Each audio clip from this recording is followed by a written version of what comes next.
Hello বন্ধুরা, আপনাদের জন্য আবার একটা নতুন ভিডিও নিয়ে হাজির হলাম। বাচ্চাটা টি10-এ অ্যাডমিশন হয়েছে। অক্সিজেন 1 ঘন্টা দেওয়া হয়েছিল, অক্সিজেন খোলা হয়ে গেছে। আপনাদের জন্য নতুন নতুন ভিডিও বানাতে সাহায্য করুন। যদি কোনো ত্রুটি থাকে একটু কমেন্টে বলবেন, আমার ভিডিওটা শেয়ার করবেন, কমেন্ট করবেন।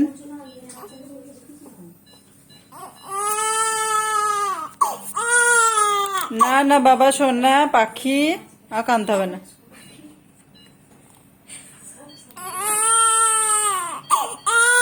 না না না না না,